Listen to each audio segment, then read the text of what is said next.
Hi everyone, welcome to Dreams Institute. आज हम discuss कर रहे हैं 26 अप्रैल के करंट अफेयर्स। तो let's get started. I hope आप रोज़ की वीडियोस देख रहे हो और रोज़ के करंट अफेयर्स सुन रहे हो। मैं ये नहीं कहती कि आप रट्टा मारो रोज़ उनको देख के, लेकिन एक जस्ट गो थ्रू होना बहुत इंपॉर्टेंट है। बिकॉज एग्जाम के टाइम जब आप रिवाइज करने लगोगे, आप बहुत सारे आप देखोगे, आप बहुत सारे करंट अफेयर्स आपके दिमाग में ऑलरेडी याद होंगे। लेकिन एग्जाम के टाइम अगर इकट्ठे एक ही दिन में 4-5 महीने के पढ़ने की कोशिश करोगे, फिर नहीं हो पाएगा। फिर आपको बहुत सारे करंट अफेयर्स भूल जाएंगे। सो होपफुली आप रोज़ जो है वो देख रहे हो, क्योंकि कई बार तो क्या होता है ना, आज का करंट अफेयर पिछले कल के करंट अफेयर से जुड़ा हुआ है, तो एक स्टोरी बन रही है और आपको एक जब स्टोरी लाइन पता होती है, फिर और भी आसान हो जाता है करंट अफेयर्स को याद रखना। तो चलिए स्टार्ट करते हैं 26 अप्रैल के करंट अफेयर्स से। और सबसे पहले हम बात करते हैं, India has started operation Kaveri. Most important point जो याद रखना है, ऑपरेशन कावेरी। क्यों? To evacuate the nationals owing to the current situation in Sudan. Sudan एक कंट्री है अफ्रीका में, जहाँ पे काफ़ी वायलेंस है। रिसेंटली हमने पिछली वीडियो में यानी कल के करंट अफेयर्स में पढ़ा था कि एक हक्की पक्की ट्राइब है कर्नाटका की, जो कि वहाँ फंसी हुई है। उसके 181 पीपल जो हैं वो फंसे हुए हैं। बट सिर्फ हक्की वक्की ट्राइब के नहीं, भारत के अराउंड 3000 लोग जो हैं वो वहाँ फंसे हुए हैं सुडान में। और प्रॉब्लम क्या है सुडान में? प्रॉब्लम है वायलेंस की। वहाँ पे दो गुट हैं आर्मी के, इनके बीच में संधि कराने की कोशिश की जा रही है ताकि इनकी एक नेशनल आर्मी बन सके, लेकिन इनके बीच में संधि हो नहीं रही। तो ये एक दूसरे से लड़ झगड़ रहे हैं और जिसकी वजह से वायलेंस हो रहा है। और उस वायलेंस में फंसे हमारे इतने भारतीय लोग, तो उनको निकालना है हमने वहाँ से। ठीक है, खास खास उनकी कैपिटल खार्टूम में और उनके बाकी के डिस्ट्रिक्ट जैसे कि दारफुर में। ठीक है, यहाँ से उनको निकालना है हमने। सो इनके लिए जो है वो ऑपरेशन कावेरी स्टार्ट किया है गवर्नमेंट ऑफ इंडिया ने, और ये ऑपरेशन जो है वो कर रही है इंडियन नेवी। और इंडियन नेवी का लगा है इसमें INS सुमेधा। तो देखिए, बाय सी जो है वो इनको इवैक्यूएट करने की कोशिश की जा रही है INS सुमेधा के द्वारा, बाय इंडियन नेवी। क्लियर? तो देखिए, ये ऑपरेशंस ना बहुत ही इंपॉर्टेंट होते हैं। जब ऐसे भारतीय को किसी ऐसी जगह से निकाला गया तो ऑपरेशन का कुछ नाम रखा जाता है, और ऑपरेशन जो है वो बहुत इंपॉर्टेंट होता है। तो आपने याद रखना है, इसका नाम ऑपरेशन कावेरी है। ऐसे ही कुछ और ऑपरेशंस हैं जिनकी मैं आपको रिवाइज करवा देती हूँ पिछले, जैसे कि ऑपरेशन गंगा। यूक्रेन क्राइसिस आपको पता है, रशिया यूक्रेन के बीच में जब टेंशन स्टार्ट हुई थी, उसमें बहुत सारे लोग जो है वो वहाँ फंस गए थे और उनको निकालने के लिए स्टार्ट किया था हमने, खासकर हमारे स्टूडेंट्स। ऑपरेशन गंगा पिछली साल। काबुल, अफगानिस्तान में जब तालिबान ने शुरू किया था अपना रूल और ओवरटेक कर लिया था, तो वहाँ से कुछ इंडियंस को और हमारे खास जो कुछ लोग थे जो डिप्लॉयड थे वहाँ पर, उनको निकालने के लिए जो है हमने स्टार्ट किया था ऑपरेशन देवी शक्ति 2021 में। फिर कोविड-19 में बहुत सारे भारतीय जो पूरी दुनिया में कहीं-कहीं फँसे हुए थे, उनको वापस इंडिया लाने के लिए जो हमने मिशन स्टार्ट किया था, उस ऑपरेशन का नाम था वंदे भारत 2020 में। ये शुरू हुआ था। यही नहीं, समुद्र के रास्ते बाय सी जो है वो, उस बाय सी भी हम बहुत सारे इंडियंस को वापस लेकर आए थे। और बाय सी वापस लाने का जो मिशन था हमारा कोविड-19 के में फंसे हुए लोगों का, वो था ऑपरेशन समुद्र सेतु। याद रखना। तो ये दोनों ही कोविड-19 से जुड़े हैं, वंदे भारत एंड ऑपरेशन समुद्र सेतु। समुद्र सेतु बाय सी जो है ऑल ओवर वर्ल्ड से लोगों को वापस लेकर आना अपने घर। देन यमन, यमन भी आपको पता है इज वन कंट्री, हमारे एशिया कंट्री है मिडल ईस्ट में, लेकिन वहाँ पर भी काफ़ी सारी प्रॉब्लम्स जो हैं वो वायलेंस रहती है हमेशा। तो वहाँ से जब ये 2015 में मेन एक ऑपरेशन हुआ था, ऑपरेशन राहत, जब भारत, इसमें भारत की बहुत वाहवाही भी हुई थी, क्योंकि पूरी दुनिया में बहुत सारी, इवन USA तक जो है वो अपने लोगों को नहीं निकाल पाया था, लेकिन भारत जो है वो अपने लोगों को वहाँ से निकाल के ले आया था। इनफैक्ट भारत अपने ही नहीं, पाकिस्तान और बहुत सारे देशों के लोगों को भी निकाल के लेकर आया था वहाँ से। तो उसका मिशन का नाम था, उस ऑपरेशन का नाम था ऑपरेशन राहत, जो जब यमन से हमने लोगों को निकाला था। और जब नेपाल में एक बहुत बड़ा अर्थक्वेक आया था, आपको याद होगा 2015 में, तो वहाँ से लोगों को वापस लाने के लिए हमारा जो मिशन था, दैट वाज ऑपरेशन मैत्री। तो याद रखना, ये कुछ बहुत इंपॉर्टेंट मिशंस हैं, रेस्क्यू मिशंस, जो कि पिछले कुछ सालों में हुए हैं। ऑलराइट। और अभी रिसेंट जो न्यूज़ में है, that is operation Kaveri, Sudan से लोगों को वापस लाने के लिए। चलिए नेक्स्ट न्यूज़ पढ़ते हैं। Next news is recently it has been found that LockBit ransomware, मतलब वायरस जो हमारे लैपटॉप्स में आ जाता है, was found to be targeting Mac devices, specifically Mac devices, हाँ, राइट, मैकबुक, जो मैकबुक एयर इस तरह से होती है जो एप्पल की, ठीक है, या इनको स्पेसिफिकली टारगेट कर रहा है। क्या टारगेट कर रहा है? LockBit ransomware. लॉकबिट गैंग जो है was reportedly behind the cyber attack on UK postal services. UK की पोस्टल सर्विसेज को causing international shipping to grind to halt. सोचो, ऑफ कोर्स एक कंट्री के पोस्टल सर्विसेज को हैक कर लिया उन्होंने, सोचो, तो ऑब्वियसली बहुत बड़ा नुकसान हुआ होगा उनको। और देखो ये करते क्या है, ये करते क्या है ना, बड़ी बड़ी कंपनीज और ऑर्गेनाइजेशन के कंप्यूटर्स को हैक करेंगे और फिर उनसे पैसे मांगेंगे, और पैसे मांगेंगे तो पता लग जाएगा कि कौन से अकाउंट में जाना है। तो जहाँ से पता ना लगे, तो पता कहाँ से नहीं लगता, crypto currency. Crypto currency transfer करो, वहाँ पे कुछ नहीं होता, कोई नाम नहीं होता, जस्ट एक कोड होता है, तो वो क्रिप्टो में पैसे मांगते हैं। तो इसलिए इसका नाम ही रख दिया लॉकबिट, है ना, बिटकॉइन में पैसे मांग रहे हैं, क्रिप्टो में पैसे मांग रहे हैं, तो लॉकबिट नाम रख दिया। सो लॉकबिट जो है फॉर्मली इसका नाम है एबीसीडी रैंसमवेयर। लॉकबिट रैंसमवेयर को ही एबीसीडी रैंसमवेयर भी बोलते हैं। Is it is a type of computer virus that enters someone's computer और उनकी important files को encrypt कर देगा and they can't be accessed, और फिर उनका access चाहिए तो वो पैसे मांगते हैं। The virus first appeared in September 2019 and is called a crypto virus because it asks for payment in cryptocurrency to unlock the file. Unlock करनी है फाइल, क्रिप्टोकरेंसी में पैसे मांगता है। So Lockbit is usually used to attack companies or organization that can afford to pay. अब एक normal इंसान को किया जाए, मुझे मेरे मैक में अगर ऐसा कोई वायरस आ गया, मेरे पास तो बिटकॉइन है नहीं भाई, मैं कहाँ से दूँगी, तो मैं नहीं दे पाऊँगी, ठीक है। तो ऐसी बड़ी कंपनीज जो पे कर सकती हैं इतना अमाउंट, उनको जो है वो ज़्यादा टारगेट करते हैं।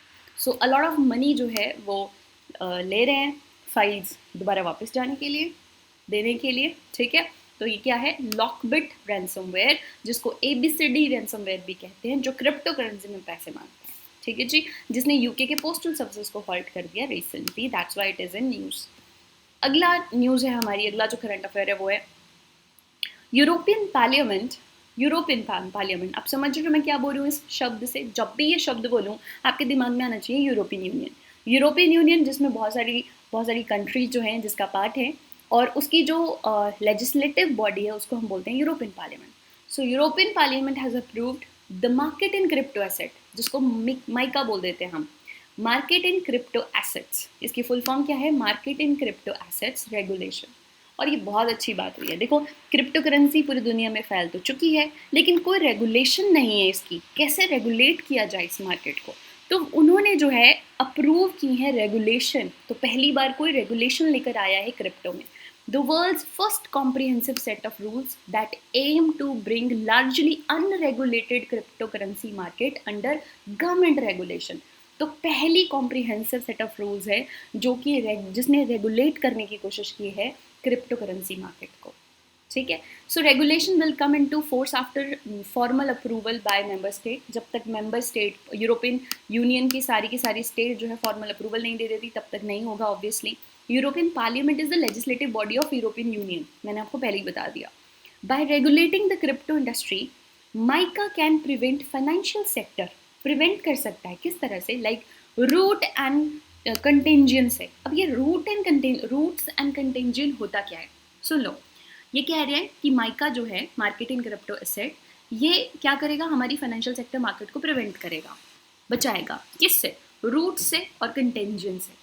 तो देखिए रूट्स और कंटेंजियन क्या होते हैं, हो सकता है आपको पेपर में यही पूछ लिया जाए कि what is rout in connection to crypto और what is contagion in relation to crypto market. तो रूट का मतलब होता है means when people sell cryptocurrency in panic, रातों रात उनको लगा कि कल से तो है क्रिप्टो करेंसी के प्राइस बहुत ज़्यादा गिरने वाले हैं, तो जल्दी से बेच दो, नुकसान हो रहा है, फ़ायदा हो रहा है, जल्दी बेच दो क्योंकि फिर तो बहुत ज़्यादा नुकसान होने वाला है। तो पैनिक की सिचुएशन में लोग जल्दी बेचते हैं, उसको बोलते हैं रूट, ठीक है। उससे क्या होता है, और ज़्यादा प्राइसेस डाउन जाते हैं। और कंटेंजियन का मतलब क्या होता है, means the danger of a collapse in market, one market affecting other market. भाई क्रिप्टो करेंसी की मार्केट कोलैप्स हुई है तो दूसरी किसी मार्केट को जो है वो नुकसान हो रहा है इसकी वजह से। एक मार्केट के कोलैप्स होने से दूसरी फाइनेंशियल अदर मार्केट को प्रॉब्लम हो रहा है, अदर फाइनेंशियल इंस्टीट्यूशन को जो है या ओवरऑल इकोनॉमी को जो है वो फ़र्क पड़ रहा है। ऐसा ना हो, तो ऐसा होने से बचाना है, उसको कहते हैं रूट और कंटेंजियन। कंटेंजियन एक मार्केट के डाउनफॉल से दूसरी मार्केट या दूसरी इंस्टीट्यूशन या ओवरऑल इकोनॉमी पे फ़र्क ना पड़े। और रूट लोगों को रोकना पैनिक सिचुएशन में, ताकि वो पैनिक में आके एकदम से अपने करेंसी बेचना, क्रिप्टो करेंसी बेचना शुरू ना कर दे, ताकि क्योंकि जब एकदम से सब लोग बेचना शुरू करते हैं तो प्राइस जो है वो बहुत नीचे चला जाता है। डन। तो ये स्टार्ट किया, ये पहला स्टेप लिया यूरोपियन पार्लियामेंट ने। चलिए अभी तक अप्रूव नहीं हुआ है, जब होगा तब हम देखेंगे। नेक्स्ट हमारा जो न्यूज़ है वो है Delhi is all set to implement the safe city project. क्या कर रही है Delhi? Safe city project implement करने जा रही है, विच एम, जिसका एम क्या है? To provide better security for citizens particularly women. आपको पता है दिल्ली में विमेन, दिल्ली क्या, कई कई सारी बड़ी सिटीज़ में बहुत सारे इंसिडेंट्स आते हैं, खास विमेन सेफ्टी को लेकर, गर्ल्स और विमेन की सेफ्टी को लेकर। तो इनके लिए ये सेफ सिटी बने, तो इसके लिए स्टार्ट किया है द सेफ सिटी प्रोजेक्ट, ठीक है। और द सेफ सिटी प्रोजेक्ट है क्या? Is an initiative by ministry of home affair in collaboration with ministry of women and child development. तो 2 मिनिस्ट्रीज है, कौन कौन सी? होम अफेयर मिनिस्ट्री ने इसकी शुरुआत की, साथ में उसको हेल्प कर रही है women and child development ministry, ठीक है। और फंड जहाँ से यूज़ हो रहा है वो है निर्भया फंड। आपको पता होगा निर्भया फंड जो है वो विमेन सिक्योरिटी को इन्हांस करने के लिए बनाया हमारे देश में। तो निर्भया फंड से पैसे लिए जाएंगे इस सेफ सिटी प्रोजेक्ट को बनाने में। इसका एम क्या है? Creating a safe, secure and empowering environment for women and girls in public spaces. Public area में दिन हो या रात हो, सेफ रहे वो। The project is being implemented in 8 metro cities. मैंने कहा ना दिल्ली नहीं है, बहुत सारी और भी सिटीज़ हैं। तो 8 मेट्रो सिटीज़ में इस प्रोजेक्ट को इम्प्लीमेंट किया जा रहा है। अगर यहाँ पे हो गया ना, छोटी छोटी सिटीज़ में अपने आप जो है वो काफ़ी चीज़ें अपने आप छोटे छोटे लेवल पे हो जाएंगी। इन बड़ी सिटीज़ में ये सब करने की ज़रूरत ज़्यादा है, जैसे कि Delhi, Mumbai, Chennai, Kolkata, Hyderabad, Ahmedabad, Lucknow and Bengaluru. In cities में ज़्यादा ज़रूरत है। Under the project CCTV cameras लगाए जाएंगे, will be installed along with a command and control centre.